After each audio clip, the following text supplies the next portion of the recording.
face à Philippe de Villiers. 10h-11h sur Europe 1, Elliott Deval. Bonjour à tous, ravi de vous retrouver sur Europe 1 en partenariat avec CNews. C'est votre nouveau rendez-vous du samedi matin face à Philippe de Villiers. Nous sommes ensemble jusqu'à 11h pour décrypter l'actualité de la semaine, prendre un peu de hauteur avec Philippe de Villiers. Bonjour cher Philippe de Villiers. Bonjour cher Elliott. Vous êtes notre... Bonjour Geoffroy. Geoffroy Lejeune est bien sûr avec nous, directeur de la rédaction du JDD. Bonjour cher Geoffroy. Bonjour Elliott, bonjour Philippe, tout va bien. Est-ce que vous pensez Geoffroy que on a un sage dans ce studio? Ah, vous voulez faire l'allusion au Conseil constitutionnel? Peut-être qu'on parlera un peu du Conseil constitutionnel ce samedi matin. Nous, on a un plus que sage. Un plus que sage? Un sage au plus que parfait? On peut dire ça de vous? Vous me faites penser à l'Évangile. Il y a les vierges folles et les vierges sages. Bon. C'est par rapport à Fabius, je suis une vierge sage. Tant mieux Philippe de Villiers. Le monde agricole que vous connaissez si bien se mobilise. Je le dis aux auditeurs d'Europe 1, vous avez été l'un des premiers sur les plateaux de CNews, début janvier, à alerter sur le risque de contagion de la mobilisation, puisque d'abord ça s'est passé en Allemagne avec une forte mobilisation. Et il y a 2 semaines et demie, vous avez dit attention parce que ce qui se passe en Allemagne, ça va se passer également en France. Les agriculteurs français marchent au diesel. Donc ça met du temps à se mettre en route, mais une fois que c'est en route, c'est très difficile d'arrêter les tracteurs. Pour la première fois depuis le début de la saison, on a proposé à Paul Mongenot, qui est agriculteur, coordinateur de la coordination rurale, d'être présent pour les premières minutes de l'émission. Merci d'être avec nous, Paul. Restons sur cette mobilisation, je le disais, agricole, avec un enjeu majeur. Gabriel Attal, qui a donc pris la parole en Haute-Garonne. Je vous propose de l'écouter et je vais vous demander très rapidement... est-ce que vous l'avez trouvé convaincant ou non? On écoute Gabriel Attal. Il faut savoir se parler. Je le dis, il y a des colères saines. Mais il n'y a aucune violence justifiée. Moi, ce que je veux, c'est déverrouiller, libérer, simplifier et laisser nos agriculteurs respirer. Au fond, ce qu'on va faire ensemble, c'est produire et protéger. Produire, j'assume aussi ce mot, parce que tous ceux qui expliquent aux Français qu'on peut être une nation, un pays plus fort en produisant moins, ils mentent aux Français. On va lancer, ces 3 prochaines semaines, d'ici au salon, un mois de la simplification. Et donc, partout en France, il va se passer ce qui s'est passé dans ce département. Les préfets vont réunir nos agriculteurs, leurs représentants, pour regarder, arrêté préfectoral après arrêté préfectoral, norme après norme, ce qu'on peut simplifier. Il y a des agriculteurs, des éleveurs qui attendent ce que je vais vous dire aujourd'hui, parce que tout le monde, je crois, a envie de pouvoir avancer aujourd'hui. Et continuer à se parler, savoir mettre l'agriculture au-dessus de tout le reste. Voilà ce que notre présence veut dire aujourd'hui avec mes 2 ministres, Marc Fesneau et Christophe Béchu. Philippe de Villiers, est-ce que Gabriel Attal a été convaincant? Quand j'étais jeune secrétaire d'État, je me souviens de certains hommes politiques, comme Charles Pasqua et Jacques Chirac, qui nous disaient: quand vous ne pouvez pas mettre la chose, prononcez les mots. Tous les mots sont là. C'est un professionnel de la communication comme on en a peu vu sous la Ve République. Indépendance, souveraineté, il y va. Je peux résumer les choses de la manière suivante. Vous avez un blessé au bord de la route qui souffre d'une hémorragie, qui perd son sang. Et Gabriel Attal apporte des cachets d'aspirine. En d'autres termes, il a annoncé des mesures préfectorales et sous-préfectorales pour accélérer les dossiers. Il répond à une partie, ce faisant, de la surtransposition, des problèmes posés par la surtransposition, mais il ne peut pas aller plus loin parce que la surtransposition, c'est la transposition de règles européennes et il ne touche pas au cadre. Et quand je dis il ne touche pas au cadre, ça veut dire qu'il ne touche pas aux 2 questions fondamentales, c'est comment on protège l'agriculture française et comment on la met à l'abri des Khmers verts qui veulent la détruire avec des mesures écologiques insensées. Qu'est-ce qu'il faudrait faire, en fait? Il faudrait faire ce qui a été proposé aux États-Unis, plus aucune norme. On laisse les entrepreneurs comme n'importe quelle chef d'entreprise. Voilà pour la surtransposition. On arrête d'emmerder les Français, comme disait Pompidou. Ça, c'est le premier point. Le deuxième point, il faut faire le Bruxit. Le Bruxit. Qu'est-ce que c'est? Ah, c'est un néologisme de ma composition. J'imagine bien. Ça veut dire qu'il faut dire au commissaire de Bruxelles, vous n'avez plus le pouvoir. Vous êtes des exécutants, vous n'êtes pas l'exécutif. Et comme ça, on met au pas le commissaire Canfin. Canfin. Le fameux commissaire Canfin. Pascal Canfin. Oui. Et troisièmement, il faut oser affirmer pour l'agriculture ce qu'on a fait pour la culture. Pour la culture, on a fait l'exception culturelle qui sauve le cinéma français. Il faut faire l'exception agriculturelle, c'est-à-dire considérer notre agriculture comme une spécificité nationale, sanctuariser notre agriculture. Philippe de Villiers, vous avez en face de vous un agriculteur, membre de la coordination rurale. Ça m'intéresse de savoir comment il réagit. Eh bien, justement, quel regard vous portez? Et d'ailleurs, moi, j'ai une question à lui poser. Ah bah alors, allez-y, allez-y. J'ai pas tout compris moi, sur la botte de paille. Là. Notamment le GNR, là, j'ai rien compris. Et peut-être que vous allez pouvoir nous expliquer ce que vous avez compris. Ben, si vous, qui êtes énarque, n'avez pas compris, moi je n'ai pas plus compris que vous. Et je ne peux que le regretter. Parce que si vous voulez, pour nous, 3% d'augmentation par C'est ce que Coluche disait d'un énarque. Quand vous lui avez répondu, vous avez oublié sa question. Absolument. Lui-même a oublié sa question. Vous avez été secrétaire d'État à la culture. Oui. La culture, c'est quelque chose de très important pour notre pays. Voilà. Et on les défend. Et c'est normal de les défendre. Et nous, à la coordination rurale, avec notre présidente Véronique Le Floch, c'est un combat que nous menons depuis toujours, une constance. C'est la question de l'exception agriculturelle française. Parce que il faut dire que l'agriculture, c'est quelque chose de très spécifique à la France. Et en début de semaine, quand Monsieur le Premier ministre nous a reçus, c'est ce que nous lui avons dit, qu'à un moment donné, il faut valoriser nos producteurs locaux qui se lèvent et qui se battent tous les jours pour faire des produits exceptionnels. Et là, je vous avoue que vous avez écrit, dans mon souvenir, j'avais lu ça quand j'étais plus jeune, un livre sur les abeilles. Et vous savez, quand on est paysan, on aime les animaux. On aime ces bêtes. Notre présidente, elle est très fatiguée, elle fait des allers-retours dans le Finistère. Et on n'est pas des professionnels. J'ai payé mon billet de train pour venir ici, vous voir, et je rentre chez moi ce soir. Mais à un moment donné, il faut dire les choses. La bientraitance animale, la question européenne, vous avez parlé des Khmers verts. Mais à un moment donné, ces gens-là, ils acceptent qu'on fasse des poulaillers de 72 hectares dans les pays de l'Est, en Ukraine, en Pologne. Et nous, on vient nous emmerder tous les jours avec des normes administratives, avec des normes sanitaires. Et Monsieur le Premier ministre l'a évoqué, mais c'est la question de se dire que demain, on peut avoir les gars de l'OFB avec un flingue à la hanche dans la ferme qui débarquent à 7, comme ça peut arriver à côté de chez moi dans l'Aisne. Voilà, c'est ça aussi la réalité du monde agricole d'aujourd'hui, c'est de se dire qu'on est surveillé par des satellites pour savoir si on a bien fait nos semis, bien respecté notre PAC. Voilà, c'est aussi cette forme de mépris, ce sentiment d'abandon de nos campagnes. Parce que nos campagnes, elles sont silencieuses et vertueuses. Mais c'est un peu fini, ça. Votre détresse, Paul Mougenot, agriculteur de l'Aisne, est la raison de votre présence dans notre émission. Et la mobilisation agricole exceptionnelle, nous avons décidé d'avoir comme invité dans notre émission un homme de la terre, Paul Mougenot, agriculteur, porte-parole de la coordination rurale. Avant la publicité, Paul revenait sur la détresse des agriculteurs français. Que lui répondez-vous, Philippe de Villiers? J'ai rencontré, par le plus grand des hasards, on s'est retrouvés pour l'apéro, chez mon voisin, mon cher voisin Jean-Yves Merlet, avec Véronique Besse, qui est une députée remarquable, indépendante d'esprit.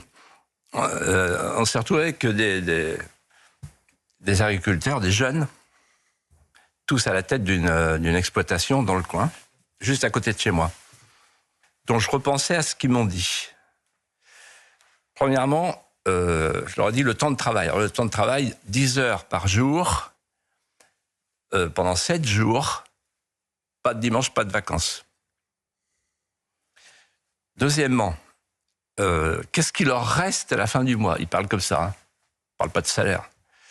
700 euros, 750 euros. Il y en a un qui a 400 hectares, il dit, moi, 1000 euros. Il avait presque honte. Ensuite, ils ont arrêté au péage des herbiers des camions frigorifiques. Ils les ont ouverts. Et ils ont découvert, tenez-vous bien, aux herbiers, dans l'Ouest, près de l'océan Atlantique, ils ont découvert des cargaisons de poulets ukrainiens. J'attendais qu'il en parle, monsieur Attal. Pas un mot.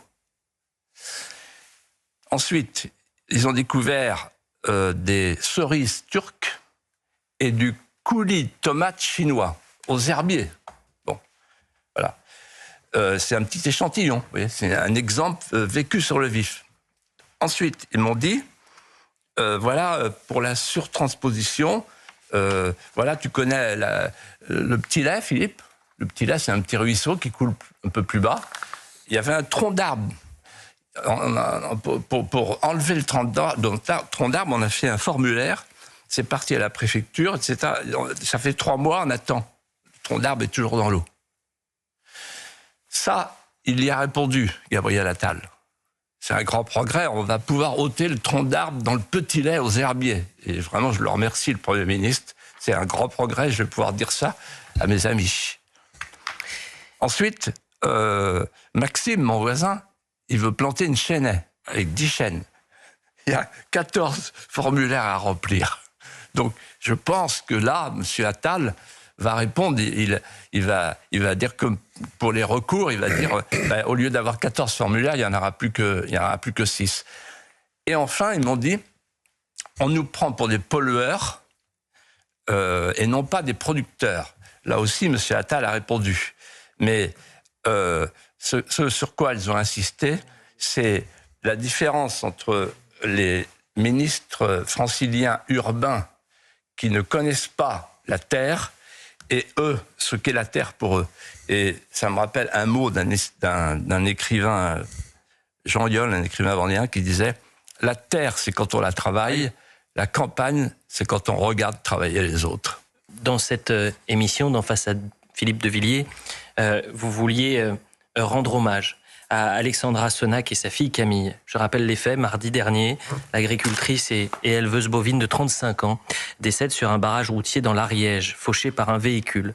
La petite de 12 ans décédera quelques heures plus tard des suites de ses blessures. À la colère donc des agriculteurs, Philippe de Villiers, s'ajoute un drame absolu. Cette mobilisation a pris donc un tournant dramatique après la mort de cette jeune agricultrice Alexandra Sonac et sa petite fille Camille. C'est une tragédie. Il faut imaginer cette famille décimée. Le papa qui a perdu sa fille, sa femme, tous les amis et toute une profession qui était là avec les tracteurs. Et moi, ce que je voudrais dire, c'est la chose suivante. Cette jeune paysanne passionnée n'aurait jamais dû quitter sa ferme pour se retrouver sur un bout d'autoroute. Elle n'aurait jamais dû mourir. Si elle est morte, c'est de la faute de la puissance publique, sourde depuis trop longtemps aux appels de détresse d'une profession, qui crie son désarroi sur un bout d'autoroute. Et elle n'aurait jamais dû mourir. Elle est victime de l'impuissance publique qui n'a pas tenu sa promesse, celle de M. Macron, qui avait dit à plusieurs reprises, bientôt, l'année prochaine, 100% des OQTF seront appliqués. Obligation de quitter le territoire, qui sont devenues aujourd'hui, il faut bien le dire, les obligations, les autorisations de rester sur le territoire. S'il n'y avait pas eu ces deux choses-là, elle serait encore en vie. La détresse sacrificielle de cette famille, Elliot, a une signification symbolique. Elle sonne le glas de tout un monde, d'une civilisation millénaire constitutive d'elle-même. En fait, qu'est-ce qu'on a fait depuis 50 ans, je crois? Depuis 50 ans, on a massacré la France rurale. On a oublié, tous, ou presque tous, que nous sommes entre ciel et terre, comme les plantes. Nous avons besoin d'humus et de lumière. On a tué les métiers indépendants. Et vous, Paul, vous le savez. Vous l'avez vu, même si vous êtes jeune. Le paysan, avec la mondialisation. Le marin-pêcheur, avec l'écologie carcérale. L'artisan, avec les délocalisations, et le petit patron. Et puis, le commerçant, avec la grande distribution. Et qu'est-ce qu'on a tué? Qu'est-ce qu'on a voulu tuer? L'indépendance d'esprit. Et je vais vous faire une confidence. J'avais 12 ans et demi quand j'ai conçu l'idée d'écrire un jour un hymne à la paysannerie française. Cet hymne, je l'ai écrit. Ça s'appelle Le Puy du Fou. Parce que ce jour-là, j'ai entendu mon voisin, dont j'ai déjà parlé, Samuel Gilbert, il dariolait avec ses bœufs. Tout d'un coup, il s'est arrêté dans le sillon, je le suivais. Il a pris une poignée de terre grasse. Il s'est approché de moi, il m'a pris par l'épaule, il dit « Mon petit Philippe, viens là ». Il était ému aux larmes. Je ne comprenais pas pourquoi. Il a pris sa poignée de terre grasse, il l'a embrassée amoureusement comme si c'était une personne. Il m'a dit « Tu vois, cette terre, elle est vivante. Elle vaut moins que la terre du voisin. Elle est moins offrante. Mais des fois, elle se refuse, elle a ses humeurs. Mais tu vois, mon petit gars, c'est ma terre. » Ce jour-là, j'ai compris pourquoi la France, au XVe siècle, était représentée dans une enluminure et qui s'appelait le Jardin de Paradis. Je me retourne vers vous une nouvelle fois, Paul Mongenod. Je rappelle que vous êtes agriculteur, membre de la coordination rurale, avec la disparition d'Alexandra et de Camille Sonac. Cette mobilisation prend, je le disais tout à l'heure, un autre tournant, bien évidemment. Enfin, vous trouvez ça normal qu'en 2024, une agricultrice et sa fille meurent pour défendre leur entreprise familiale, leur exploitation? Vous l'avez dit, on ne gagne pas forcément notre vie avec notre ferme. On a souvent une double activité. Et en fait, si on conserve ça, c'est aussi parce que c'est notre patrimoine, c'est notre pays, et qu'à la fin du compte, Barès disait « la terre et les morts ». C'est beaucoup plus qu'un métier. Et c'est la raison pour laquelle Philippe de Villiers, probablement 9 Français sur 10, soutiennent cette mobilisation agricole. Il y a en l'agriculture une romance française, un art, des valeurs que nous tentons de décrypter dans cette émission. Gabriel Attal entend mettre l'agriculture, c'est une formule assez intéressante d'ailleurs, au-dessus de tout. Geoffroy Lejeune, directeur de la rédaction du JDD, vous avez une question pour Philippe de Villiers. Moi, j'ai été convaincu par la formule de Philippe, c'est-à-dire le malade, enfin le blessé qui se vide de son sang au bord de la route et qu'on vient soigner à coups d'aspirine. Vous avez dit tout à l'heure que vous avez souligné le talent de Gabriel Attal en matière de communication qu'on ne découvre pas. Et en même temps, vous avez dit qu'il ne sortait pas du cadre. Le cadre étant les problèmes rencontrés par les agriculteurs. Moi, ma question, c'est quels sont-ils? Est-ce que c'est le libre-échange, l'écologie, l'Europe, l'Union européenne, l'Ukraine, tout ça à la fois? Qu'est-ce que c'est le cadre dont il faudrait sortir? Alors en fait, je profite de la présence de Paul pour vous répondre d'ailleurs, en parlant sous son contrôle. Vous êtes né en quelle année? 88. D'accord. Ouais, donc vous n'avez vu qu'une partie de ce que je vais vous dire. Alors, moi je voudrais expliquer aux Français qui nous regardent, et en particulier aux jeunes agriculteurs qui nous regardent et qui n'ont pas connu ce que je vais vous raconter. Je voudrais expliquer ce qui s'est passé. En quelques mots. mais en pesant mes mots. Elliot.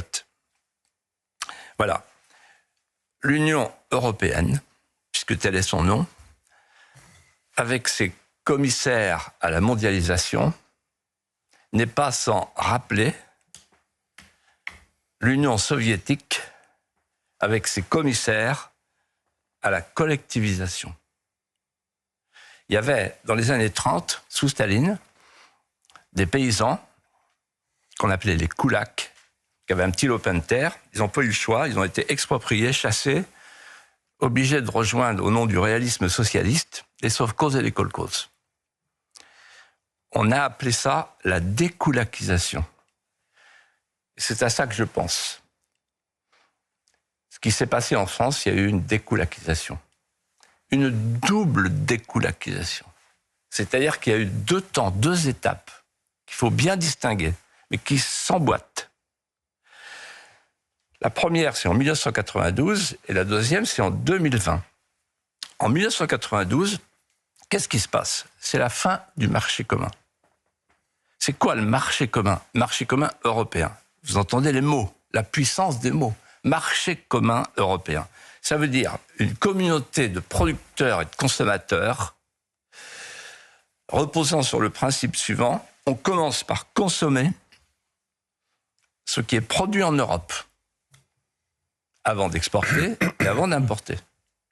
Donc si je veux consommer du poulet, je consomme le poulet breton avant d'aller chercher le poulet au chlore américain. Si je veux manger du miel, je consomme d'abord le miel de Franck Alétru, mon ami, grand apiculteur sous le soleil, plutôt que d'aller chercher le miel d'Afrique du Sud. C'est ça le principe. Il y a ce qu'on appelle à l'époque, oh le vilain mot, la préférence communautaire, au nom de laquelle le général de Gaulle a fait la chaise vide. La préférence communautaire, ça veut dire qu'il y a un tarif extérieur commun, c'est-à-dire un tamis douanier qui permet de se protéger et de protéger l'agriculture européenne. C'était le prix à payer pour que le général de Gaulle, en 1958, accepte d'aller au-delà de la chaise vide pour l'autosuffisance agricole française, considérée comme un intérêt vital. Et quelle était l'idée sous-jacente? Elle était double. C'était un modèle de société d'exploitation familiale agricole. Et la deuxième idée clé, Elliot, c'était le primat de la production sur la consommation. Ce modèle est mort en 1992. Pourquoi?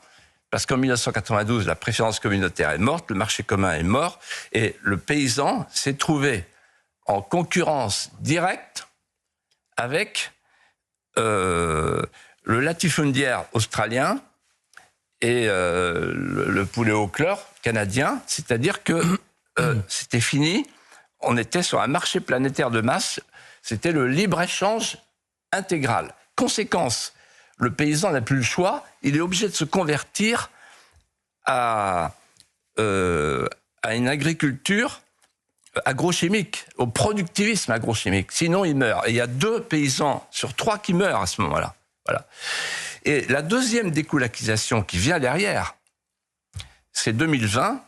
Les Khmers verts débarquent à Bruxelles et le commissaire Canfin opère de la ferme à la fourchette avec l'idée d'une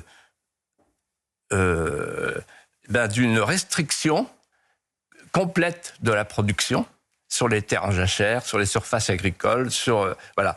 C'est la décroissance. C'est-à-dire que la fin du marché commun d'abord, la décroissance ensuite, conséquence, c'est ça qui est derrière l'idée sous-jacente. C'est on ira se fournir sur le marché mondial, donc en Ukraine, donc en Nouvelle-Zélande, donc au Chili, en ce moment, c'est en discussion. Donc petit à petit, les produits extérieurs seront moins chers, même s'ils n'ont pas les normes en termes de pesticides qu'on impose à nos agriculteurs. Et enfin, et surtout, M. Canfin a osé dire, M. Canfin, l'ami de M. Macron, l'ami de M. Attal, qui n'a pas été désavoué par M. Attal, il a dit il y a peu de temps, ça a été répété par Bruno Le Maire, qui a dit « j'aime la viande de synthèse ». Il a comparé les deux steaks bovins et de synthèse. Et M. Canfin a dit « on travaille sur le lait en laboratoire ». En d'autres termes, les productions qui sont les vôtres, qui sont celles des agriculteurs français, vont être remplacées par des productions mondiales ou par des productions de synthèse. Eh bien, moi je vous dis, oui, on marche sur la tête. On y vient. On y vient parce que je vais vous proposer une séquence exceptionnelle. Vous avez donné quelques dates, mais vous en avez oublié une. On est en 1995. Campagne présidentielle. Vous êtes candidat. Aujourd'hui, la politique est derrière vous, bien évidemment. Et ce que l'on va entendre dans un instant est le symbole que les politiques de gauche comme de droite ont dévoyé l'agriculture française. Vous avez dit quoi? Philippe de Villiers, vous avez dit on marche sur la tête? Oui. Il y a 27 ans, Philippe de Villiers. Française, Français, si je suis élu président de la République, j'oserais faire ce que personne n'a osé faire. Je mettrai au pas les technocrates de Bruxelles. Je leur expliquerai que la France entend faire respecter la liberté du peuple français pour protéger nos emplois et pour garantir notre liberté de décision dans notre vie quotidienne. Je suis agriculteur depuis 31 ans. Il y a 3 ans, la communauté européenne nous donnait des subventions pour planter des pommiers. Aujourd'hui, on nous donne des subventions pour les arracher. Tout cela n'est que le résultat des accords du GATT. Ainsi, quand 20 000 hectares sont arrachés, c'est 20 000 emplois supprimés. En contrepartie, nous recevons 600 000 tonnes de pommes en provenance du Chili, d'Argentine et d'Afrique du Sud. Il y a quelques jours, dans le Tarn-et-Garonne, un spectacle de désolation. Regardez cette pomme. Elle provient d'un pommier du Tarn-et-Garonne qui a été arraché sur ordre des technocrates de Bruxelles, comme 25 000 hectares en Europe, alors que le même pommier avait été planté avec des subventions sur ordre de Bruxelles. Alors je suis allé à la grande surface, à 4 km de l'endroit où ce pommier avait été arraché. Je m'attendais à trouver des pommes du Tarn-et-Garonne. Et qu'est-ce que j'ai trouvé? 7 pommes sur les étagères, c'est-à-dire une pomme en provenance du Chili. En d'autres termes, nous arrachons en Europe nos pommiers et nous importons nos pommes depuis le Chili, l'Afrique du Sud ou l'Argentine. C'est-à-dire que nous marchons sur la tête. Nous marchons sur la tête, Philippe de Villiers. Alors c'était il y a un peu plus, puisque 95, si on fait le calcul. Franchement, je n'avais pas le souvenir d'avoir croqué la pomme. Quand on entend cela, et je le répète, c'est la question de la politique est derrière vous, et on a bien vu qu'entre 95 et aujourd'hui... En fait, ce qui me frappe, c'est que la politique, c'est terrible. C'est un jeu de poker menteur, quoi. Quand vous dites la vérité, vous avez beau vous dire que il faut la patience, il faut la persévérance, parce que c'est comme l'hystérésis en agriculture. Est-ce que c'est que l'hystérésis? C'est la goutte d'eau qui tombe sur la terre battue et puis qui pénètre petit à petit pour qu'il y ait la germination. L'hystérésis, ça prend du temps. En politique, je pensais que l'hystérésis, ça prendrait du temps, mais que ça viendrait. Et en fait, pas du tout. Pas du tout. Vous êtes en fait récompensé de vos formules du moment. Vous êtes jugé dans l'instant par le peuple français, qui trop souvent est amnésique. Quelle forme, selon vous, peut-elle prendre? Et pendant combien de temps peut-elle continuer à être soutenue de la sorte par le peuple français dont vous parliez à l'instant? Qu'est-ce que vous voyez dans les semaines qui viennent? Je ne suis pas capable de vous répondre parce que je ne suis pas assez au fait de ce qui se passe derrière les tracteurs. Mais ce que je sais, c'est que après peut-être un moment d'euphorie, en disant qu'est-ce qu'il parle bien, il est jeune, il est beau, voilà, il donne des preuves d'amour, etc. Ouais. On est dans l'émotion. Bon. Il a été aussi un peu sifflé aujourd'hui. Il n'y a pas que des contents sur le terrain. Alors, la question, c'est qu'est-ce que ça va donner? Bon, les paysans, ils sont pas tous savants. Ils connaissent pas tous les arcanes et les dédales de la PAC. Mais ils sentent, ils perçoivent que c'est là-bas que ça se passe, que c'est à Bruxelles que ça se passe. Ça fait 40 ans que je connais la musique. J'en ai vu des gens talentueux défiler. Et qui, le lundi, étaient à Bruxelles en douce pour abdiquer la souveraineté. Et le mardi, venaient à l'Assemblée pour dire « Jamais nous n'abdiquerons la souveraineté ». Et là, bon, je connais par cœur. J'ai une autre question, Philippe de Villiers. Parce que vous avez, et d'ailleurs vous l'avez dit, il y croit peut-être, Gabriel Attal. Sans doute même. Et sans doute. Et d'ailleurs, espérons que ce soit le cas, qu'il ne soit pas en train de nous mener en bateau ou de mener les agriculteurs en bateau. Non, mais attention, il faut quand même être clair. Il n'est pas fou. Quand moi j'étais sous-préfet, qu'il fallait calmer des gens, je prenais des mesurettes et je dis regardez, j'ai un catalogue, c'est impressionnant. Et à la sortie, j'étais applaudi. Hein. Bon, j'entends, Philippe. C'est un métier. Hein. Bon, voilà. J'entends. Mais il faut pas être dupe. Derrière les mesurettes de simplification, le vrai problème n'est pas traité. Et c'est mon devoir de le dire. Il faut qu'il y ait des gens qui se lèvent et qui disent non, on n'a pas dit la vérité. Justement, Philippe. La vérité, c'est que nous sommes Gulliver empêtrés. Vous savez ce que c'est, Gulliver empêtré? Empêtré à Bruxelles. On y vient. Gabriel Attal prend un risque immense, là. Oui. Donc, s'il ne répond pas aux attentes des agriculteurs à court, à moyen et à long terme, plus dure sera encore la crise. Et on a un Premier ministre qui a une double casquette. À la ville, il s'appelle Attal. Et à la campagne, Jacques le Croquant. Une toute dernière question, parce qu'on vient de vivre une semaine assez particulière quand même. Il y a la révolte agricole, il y a également la décision du Conseil constitutionnel, parce qu'avant la crise agricole, on a eu la crise migratoire, on n'en est pas non plus sorti. Est-ce que vous avez peut-être une réflexion sur cette décision du Conseil constitutionnel qui a retoqué 40% de ce texte et de cette loi immigration? Ma réflexion est la suivante. La République des juges se met en place. Je voudrais évoquer un souvenir personnel, confidentiel. Michel Debré était un ami, mon ami. Il m'a soutenu en 95. Et j'avais de longues conversations avec lui. Il m'a expliqué un jour ce qu'était le Conseil constitutionnel dans son esprit, puisque c'est lui l'inventeur de la Ve République. Il m'a dit, voilà, pour nous, c'était simplement une instance de vérification et de contrôle du fonctionnement régulier des pouvoirs publics. Loin de lui l'idée, qu'on constate aujourd'hui, que cette fonction a changé. C'est maintenant une fonction réformatrice au nom d'une idéologie que Mathieu Bocoté appelle, avec son génie sémantique, le paradis diversitaire. Le laboratoire du paradis diversitaire, ce sont nos prétoires. Donc en fait, le pouvoir s'est échappé. Elliot, pour vous répondre, le pouvoir, il est parti à Bruxelles, et le reste du pouvoir, il est parti chez les juges, dans les prétoires. Entre Bruxelles et les prétoires, vous savez, Saint-Aignan disait, le pouvoir, c'est quand on l'a. Il faisait écho à Saint-Simon qui disait, quand le pouvoir n'a plus le pouvoir, il ne peut plus rien pour vous.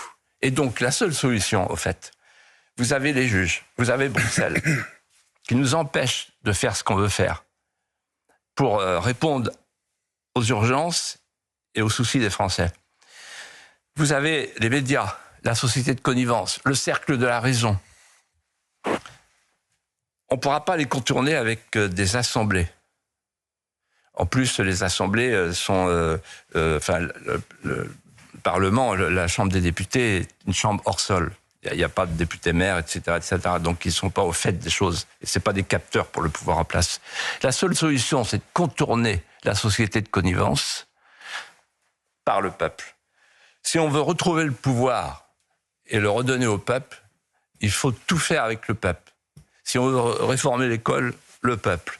Si on veut réformer la justice pour qu'elle ne soit plus laxiste, le peuple. Si on veut résoudre le problème de l'immigration, le peuple. Si on veut demain assurer le primat de la loi française sur les directives européennes, le peuple. Le retour au peuple par le référendum. Geoffroy Lejeune, une dernière question. Vous, je sais que vous avez des amis partout, dans ces partis d'opposition et même aussi au sein de la majorité. Qu'est-ce que vous dites à ceux qui aimeraient agir sur la question de l'immigration. Qu'est-ce qu'il est possible de faire aujourd'hui politiquement à tous ces gens qui représentent, tous les gens en fait qui représentent les 80% de Français qui aimeraient agir sur l'immigration? Qu'est-ce qu'il faut faire? Alors, la réponse est simple. Il faut réclamer, je pense qu'ils le font tous, d'ailleurs plus ou moins, réclamer un référendum. C'est-à-dire qu'en fait, maintenant, on sait que toutes les tentatives du législateur sont vouées à l'échec. Et, vous savez, puisqu'on est aujourd'hui en pleine paysannerie, dans la révolte paysanne, en pensant à ces gens qui ont cru bien faire en votant cette loi, je pensais à la fable reprise par Lucchini magnifiquement, le renard et les poulets d'Inde. Vous la connaissez? Des poulets d'Inde qui sont au creux d'un chêne et qui sont complètement hypnotisés par le renard, qu'ils craignent parce qu'il va les manger. Et ils sont tellement hypnotisés que le renard les mange. Le renard s'appelle Macron. Et il y a un renardeau, le fameux jeune Premier ministre que Mitterrand avait donné à la France, qui s'appelle Fabius. Et le renardeau et le renard se sont entendus entre la bûche et le sapin de Noël. Philippe de Villiers, j'ai encore une toute dernière question. Il y a cet échange et ces échanges que peuvent avoir les membres du gouvernement avec le chef du gouvernement en tête, Gabriel Attal, et ses agriculteurs qui sont bloqués sur cet A64. On a vécu également, et c'est pour ça qu'on parlait de la question migratoire, cette décision du Conseil constitutionnel. Aujourd'hui, s'il y a un cap à choisir, une vision à avoir, c'est de tendre la main, d'écouter, mais pas seulement d'écouter, de comprendre la colère des Français, quelles que soient les crises, crise agricole ou crise migratoire. C'est simple. Le peuple français n'a plus les manettes. Quand vous êtes au volant de votre voiture et que vous ne pouvez plus freiner et que vous ne pouvez plus accélérer, vous êtes en danger. Le peuple français doit savoir qu'il n'a plus les manettes, c'est-à-dire qu'il n'est plus souverain. De Gaulle disait « Il n'y a pas de démocratie sans la souveraineté nationale. » Nous sommes gouvernés par une oligarchie mondialiste. Vous voyez, le président, il voyage. Il était à Davos, chez les mondialistes. Il est en Inde. Et en Inde, quand on lui a dit « Mais comment vous faites pour être aussi en forme ?» Il a dit « Les difficultés. » Vous voyez, ça l'amuse. Allez, j'en profite pour une toute dernière question. Tout au long de l'émission, vous n'avez pas parlé une seule fois des agriculteurs. Vous avez dit les paysans. Oui. Pourquoi? Parce que c'est l'étymologie qui compte et que de toute façon, ils tiennent la terre, et qui tient la terre tient le fond, comme dirait La Fontaine. Qui tient le fond tient le pays, tient les paysages. Pas de pays sans paysans. Et ce sera le mot de la fin, Philippe de Villiers. Merci beaucoup pour cette émission où il aura été quasiment exclusivement question de la crise agricole, mais je sais combien ce secteur vous touche et vous importe. Merci à vous, cher Philippe de Villiers. Merci à vous, Geoffroy Lejeune, pour cette émission. On se retrouve samedi prochain à la même heure sur Europe 1 en partenariat avec CNews.